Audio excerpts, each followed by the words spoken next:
시작. 어려움을 만날 때마다 불평하는 습관이 있으면. 예, 있습니다. 오늘 설교의 주제는 이겁니다.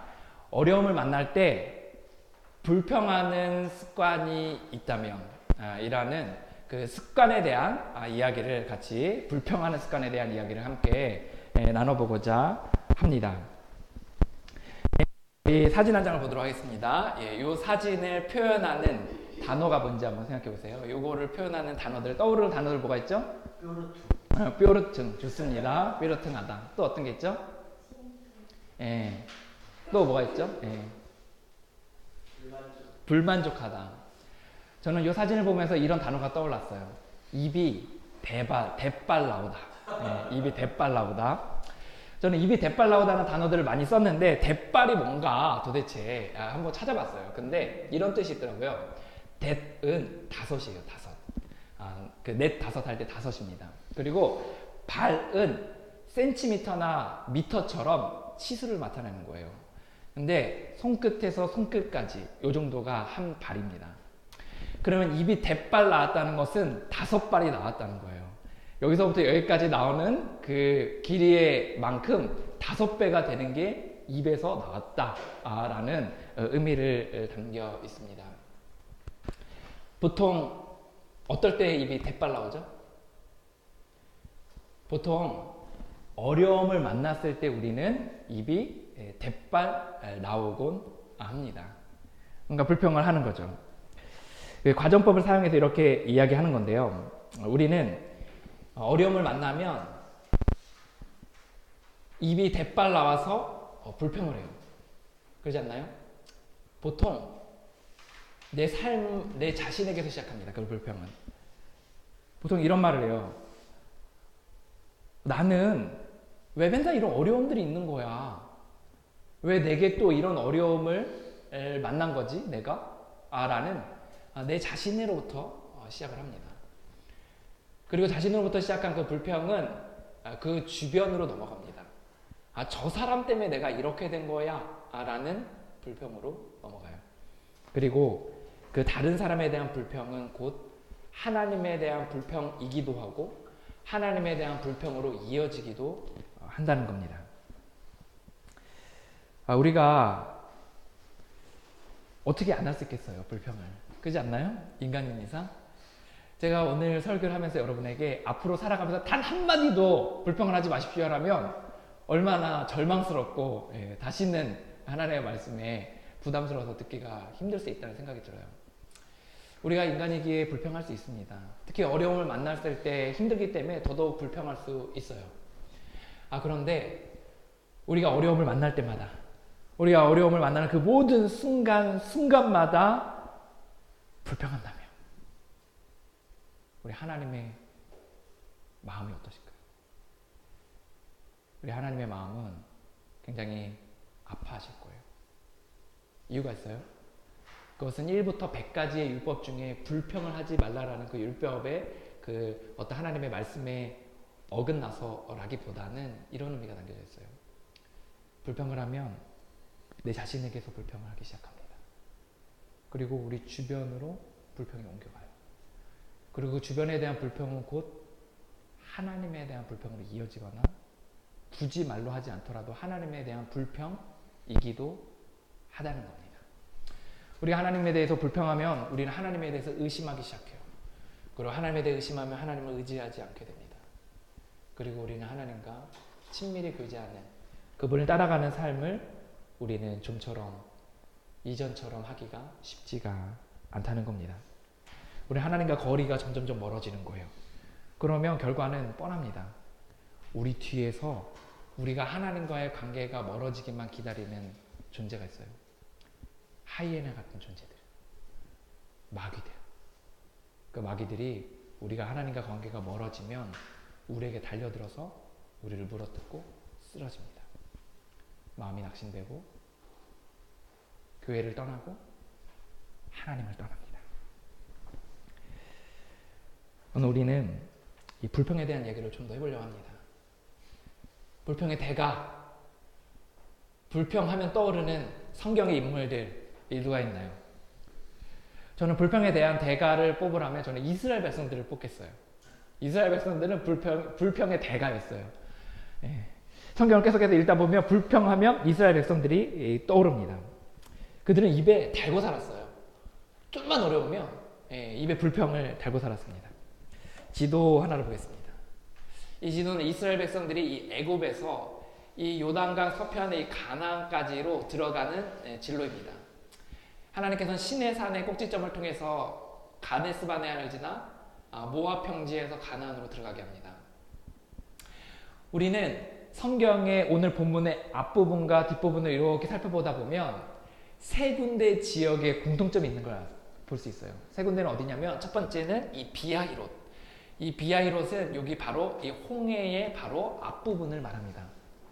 두 번째, 이 신광야라는 이 지역이 있어요. 그리고 세 번째 오늘 본문에 르비딤이라는 지역이 나옵니다. 이 세 가지 지역에서의 공통점은 뭔지 아세요? 그것은 어려움을 만났습니다. 이들이 어려운 가운데서 이 비하히롯이라는 이 지역에서는 어떤 일이 있었냐면 이 홍해 바다가 그 길 앞에 놓여지는 거예요. 그래서 앞으로 더 이상 나아갈 수 없는 상황이 처해집니다. 그리고 애국 군대가 뒤에서 막 추격을 해 들어오는 거예요. 이 신광야에서는 이들이 먹을 것이 없게 돼요. 그래서 이제 자기 처자식과 그리고 가축들이 죽게 되는 상황에 처해지는 겁니다. 세 번째, 이 르비딤이라는 지역에서는 마실 물이 없게 돼요. 그들이 안 찾은 게 아니에요. 그들이 물을 찾았어요. 그런데 그 물을 찾지 못했습니다. 생각해 보세요. 그들이 광야를 지나가고 있는데 근데 갑자기 눈앞에 홍해 바다가 생겨서 더 이상 어떻게 가야 될지 모르고 뒤에서는 애국 군대가 쫓아온다면 그리고 이 신광야에서 먹을 것이 없고 또 르비딤에서 마실 물이 없을 때 이들이 그 어려운 가운데 당황했다는 거예요. 그들이 당황하는 가운데서 했던 것은 무엇이냐면 이 어려움을 만났을 때 그들은 불평했습니다. 그런데 정말 신기하게 이들은 이 세 가지 지역에서 모두 비슷한 말을 했어요. 이런 말들을 했습니다. 볼까요? 거기서 백성이 목을 말라 물을 찾음에 그들이 목생에 대하여 원망하여 이르되 당신이 어찌하여 우리를 애굽에서 인도해 내어서 우리와 우리 자녀와 우리 가축이 목말라 죽게 하느냐라고 이야기했어요. 두 번째, 14장 11절을 한번 읽어볼까요? 읽습니다. 시작! 그들이 또 모세에게 이르되 애굽에 매장지가 없어서 당신이 우리를 이끌어내어 이 광야에서 죽게 하느냐 어찌하여 당신이 우리를 애굽에서 이끌어내어 우리에게 이같이 하느냐. 그들 이 두 번째 장소 신광야에서도 그들은 죽게 하느냐라고 하면서 모세를 향해 원망하고 불평하고 있습니다. 세 번째 말씀 같이 읽겠습니다. 읽습니다. 시작. 예, 요 말씀 읽겠습니다. 우리가 애굽 땅에서 우리가 이렇게 하였던 때와 떡을 배불리고 먹던 때 여호와의 손에 죽었더라 하면 좋았을 것을 너희가 이 광야로 우리를 인도해내어 이 온 회중이 죽여 죽게 하는구나. 예, 요 말씀을 이 세 가지 말씀들을 계속해서 이들이 불평하고 있다는 겁니다. 이들의 이 이야기에서 분명히 그들은 어려움을 만났어요. 그리고 죽을 것 같았습니다. 그러자 그는 늘 하던 그 습관대로 이야기했어요. 모세에게 찾아가고 또 자신의 처지들을 한탄해하면서 너희가 나를 죽게 하였도다라고 모세를 원망하였고 자신에 대해서 우리는 왜 이런 모양이냐라고 불평했습니다. 그건 또한 하나님에 대한 불평이기도 했다는 거예요. 그들은 주저앉아서 불평했어요. 그리고 불평하는 사이에 어떤 일이 벌어졌냐면 하나님의 음성을 듣기를 멈췄어요. 그리고 하나님을 따라가기를 멈추고 시간을 허비했다는 겁니다. 우리는 여기서 질문하게 돼요. 왜 이스라엘 백성들은 불평했을까요? 왜 이스라엘 백성들은 어려움을 만나기만 하면 불평했을까요? 왜 그 어려움 속에서 하나님과 사귀어가면서 그 문제를 하나님과 함께 풀어볼 생각을 먼저 하지 않았을까요? 이유가 있어요. 그 이유 뭐냐면 이스라엘 백성들은 어려움이 없을 줄 알았어요. 그들은 하나님에게 자신의 인생을 드리고 그리고 그분의 음성을 듣고 그분을 성실하게 따라가다 보면 그들은 자신의 삶에 어떠한 어려움도 없을 거라고 생각했습니다. 늘 먹을 것이 있을 줄 알았어요. 언제라도 마실 물이 있을 줄 알았습니다. 그들은 쉴 만한 잠자리가 준비되어 있을 줄 알았어요. 추격하는 적도 없고 더 이상 앞길을 가로막는 그 무엇도 없을 줄 알았습니다. 지금으로 치면 이렇게 이야기할 수 있어요. 늘 집에 돈이 있을 줄 알았어요. 늘 잘 잠자리가 있는 집이 있는 줄 알았어요. 주변의 사람들이 나를 어렵게 하지 않을 줄 알았어요. 내가 주님만 따라가면 내가 무엇을 해야 될지 내 앞날이 선명해질 거라고 생각을 했습니다. 그런데 이스라엘 백성들이 그랬습니까? 아니에요. 그들은 분명히 하나님에게 인생을 드리고 그분의 음성을 듣고 성실하게 주님을 따라가고 있었음에도 불구하고 그들의 삶에는 곳곳에서 어려움이 있었다는 겁니다. 누구보다 주님을 바싹 따라가고 있던 그들이 왜 어려움을 만났을까요? 왜 주님에게 인생을 드리고 주님과 친밀히 교제하며 주님의 말씀에 순종하며 따라가던 그들에게 왜 문제가 있었을까요? 크게 세 가지 정도로 그 문제의 이유들을 이야기할 수 있습니다. 우리 삶 가운데 있는 어려움, 또 이스라엘 백성들의 그 문제들에 대한 이야기들을 할 때 그 어려움의 첫 번째 이유는 이런 겁니다. 훈련 때문이에요. 하나님은 이스라엘 백성들을 훈련시키셨습니다. 그런데 그들의 믿음이 어땠죠? 그들의 믿음은 약했어요. 그들이 살아가야 될 가나안은 어떤 곳입니까? 하나님이 있다고 인정하지 않는 분들이에요. 사람들이에요. 그리고 우상을 섬기는 사람들입니다. 그들은 그 가나안 땅의 한가운데 들어가서 하나님을 예배하며 하나님의 말씀에 순종하며 살아가야 되는 사람입니다. 그런데 지금 어떻죠? 믿음이 없어요. 그리고 어려움은 때론 우리의 믿음을 훌쩍 성장하게 한다는 겁니다. 하나님께서는 이 훈련 때문에 때론 우리의 믿음을 훈련시키기 위해서 우리에게 때론 어려움을 주신다는 거예요. 그건 우리를 괴롭히시려는 의도가 아니라 세상에서 살아남도록 하시기 위한 조치라는 겁니다. 어려움의 또 다른 이유가 있어요. 그거는 테스트 때문입니다. 출애굽기 15장 25절에 보면 이런 말씀이 있어요. 그 어려움들 중에서 그 어려움이 그들 가운데 있었는데 이렇게 말씀하십니다. 하나님이 법도와 율례를 정하시고 그들을 시험하실세라고 말씀하셨어요. 무슨 말이냐면 하나님께서는 그들을 시시로 테스트하고 측정하셨다는 거예요. 뭘 측정하냐면 그들의 믿음이 어느 정도인지, 그들이 나를 정말 믿고 따르고 있는지, 정말 나를 따를 만한 믿음이 있는지를 여러 테스트들을 통해서 그들에게 측정하셨다는 겁니다. 왜 테스트하셨냐? 하나님께서는 그들을 계속해서 이끌어 가셔야 돼요. 근데 그들의 그 믿음의 정도에 따라 믿음이 너무 약한데 굉장히 큰 그런 믿음의 수준을 요구하는 길을 가도록 할 수 없다는 거예요. 믿음이 약하면 약한 대로, 강하면 좀 강한 대로 그들의 길을 인도하시기 위해 하나님께서는 그들의 믿음을 테스트하셨습니다. 그래서 고난이 그들 가운데 있었다는 거예요. 어려움이 있는 또 다른 세 번째 이유가 있습니다. 그것은 타락한 세상 때문입니다. 이 세상이 타락했기 때문입니다. 그들이 하나님을 따라 하나님에게 인생을 드리고 하나님과 친밀히 교제하며 하나님의 말씀에 순종한다고 해서, 그래서 애굽을 떠났다고 해서 하루아침에 그들이 천국으로 뿅 하고 이동하는 게 아닌 거예요. 그들은 여전히 죄로 말미암은 타락한 사람들과 땅과 세상 가운데서 살아갈 수밖에 없다는 겁니다. 타락한 마음을 가진 바로가 그들을 쫓을 수밖에 없었고, 그리고 인간이 관리를 잘 못한 그 땅이 광야로 바뀌어서 마실 물이 없을 수밖에 없었을 뿐만 아니라 먹을 음식이 없었다는 겁니다.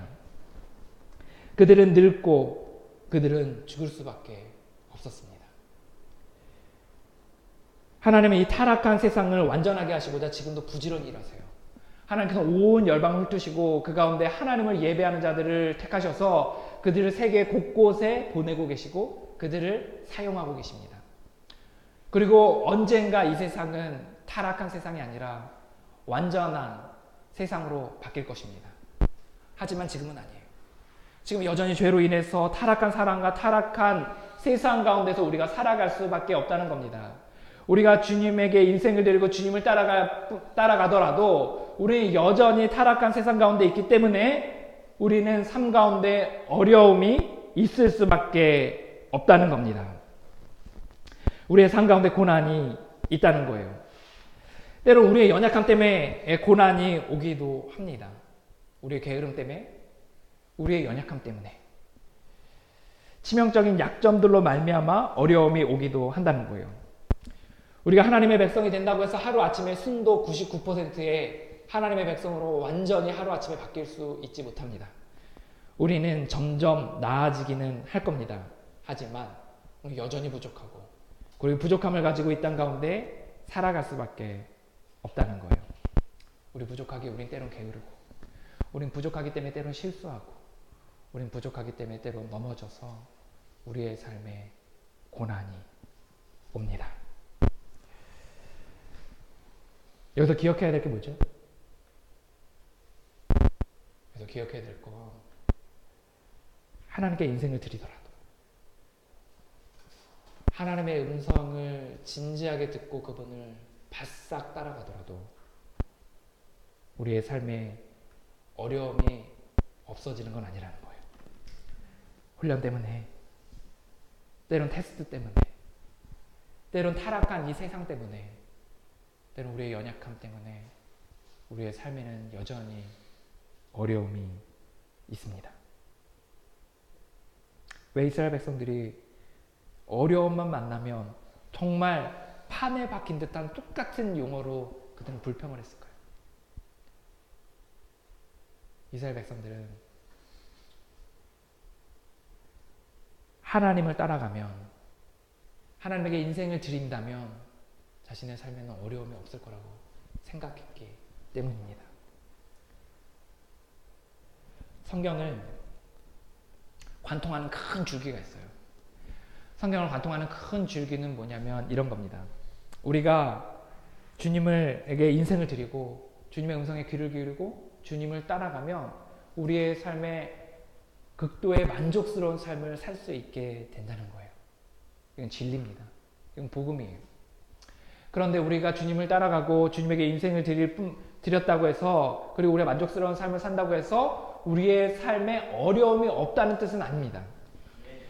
시험과 훈련을 통해 때로는 타락한 세상이나 우리의 연약함 때문에 우리는 어려운 가운데 놓여질 수가 있다는 거예요.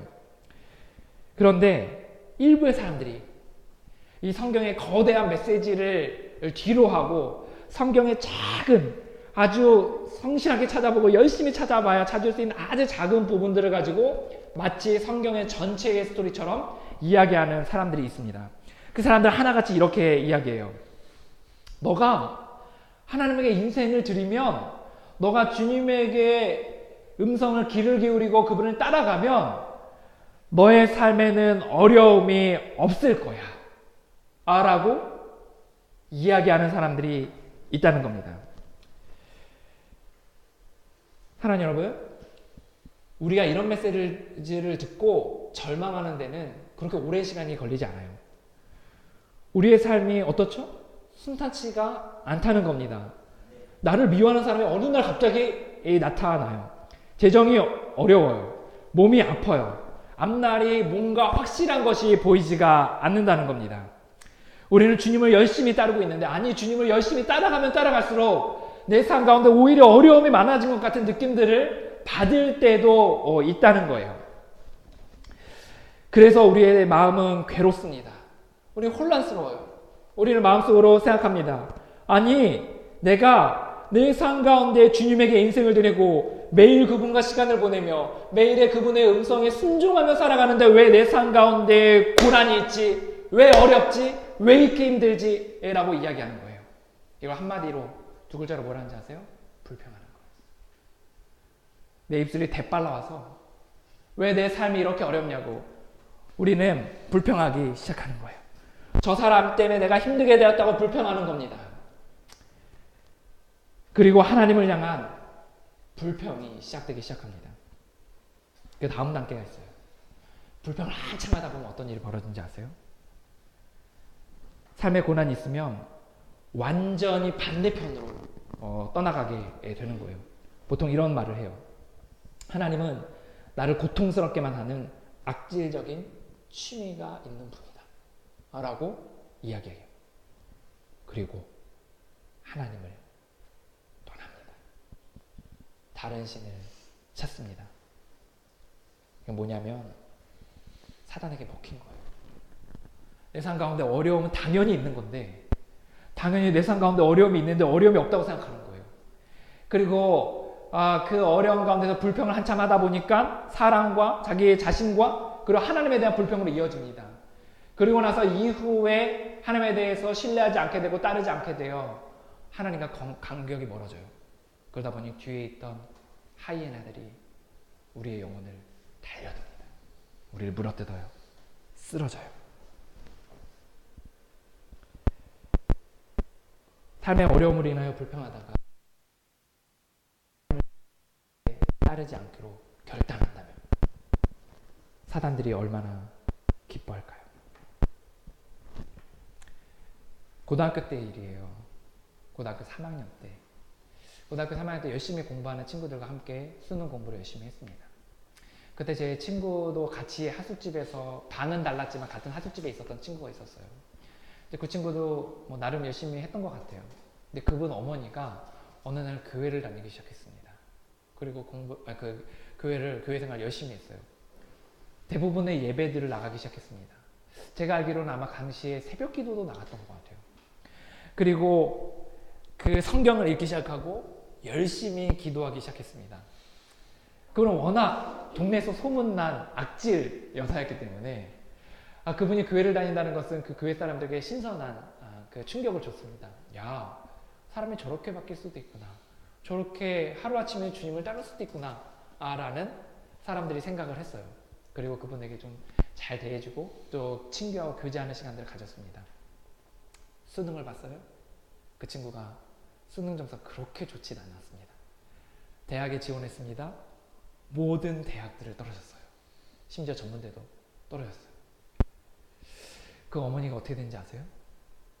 그 다음날 교회를 끊었어요. 그 친구가 모든 그것에 대해서 그 대학을 떨어진 이후에 그 다음날 교회를 안 나가기 시작한 거예요. 왜 이렇게 됐을까요? 그 어머니는 교회를 다니면, 아니 주님에게 인생을 드리고 그분과 친밀히 교제하면 자신의 삶에 어려움이 없을 줄 알았어요. 그런데 어려움을 만나니까 당황했고 불평했으며 결국은 사단에게 잡혔습니다. 그 어머니가, 그리고 이스라엘 백성들이 머릿속에 좀 더 이것을 담아두었다면 어땠을까요? 예수님을 열심히 따라가도 내가 어려울 수 있구나.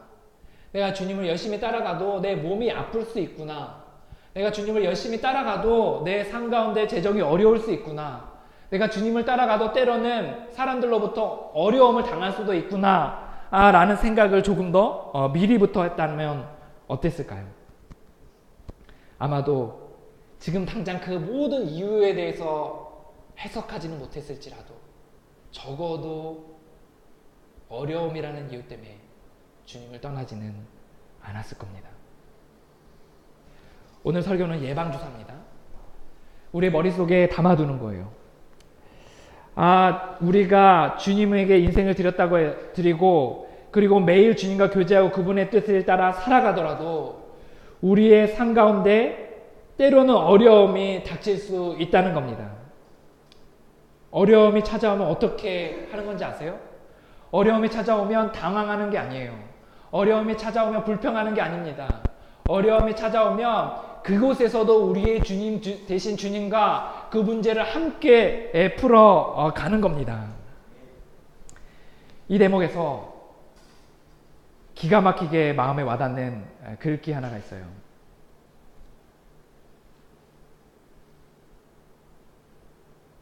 그리고 받아들임이 오늘 나의 모든 문제 해결책이다. 나의 평온함이 깨졌을 때 그것은 내가 어떤 사람, 장소, 일 혹은 상황, 내 인생의 어떤 사실이 내게 용납될 수 없음을 발견했기 때문이고, 내가 그런 사람, 장소, 일 혹은 상황을 아마도 이 순간에는 그래야만 할 것이라고 있는 그대로 받아들일 수 있을 때까지 나는 나의 그 어떤 평온함도 찾을 수 없었다. 신의 세상에서는 결코 어떤 일도 실수로 일어나지는 않는다. 내가 나의 문제를 받아들일 수 있을 때까지 나는 맑은 정신을 유지할 수 없었고, 내가 인생을 인생이라는 관점에서 그대로 받아들일 수 있을 때까지 나는 행복할 수 없었다. 사랑하는 여러분, 고난이 오면 어떻게 하는 거라고요? 당황하지 않는 거예요. 고난이 오면 어떻게 하는 거라고요? 우리의 삶의 일부분으로 받아들이는 겁니다. 고난이 오면 어떻게 하는 거라고요? 그곳에서 우리의 주인 되신 주님과 교제하며 그 문제들을 풀어가는 겁니다. 사랑하는 오두막교회 성도 여러분, 기억하십시오. 고난이 옵니다. 마음을 단단히 먹으십시오. 기도하겠습니다. 예, 우리 시간에 함께 기도할 것은 말씀을 들으면서 여러분 마음 가운데 하나님께서 말씀하신 내용들이 있을 것입니다. 저는 그 내용을 모르지만 주님께서 여러분에게 밝혀주실 것입니다. 때로는 위로의 말씀일 수도 있고, 때로는 결단의 말씀도 있고, 때로는 하나님께서 여러분만 아는 그 이야기를 마음 가운데 주실 것입니다. 우리 시간에 그 마음들을 살피고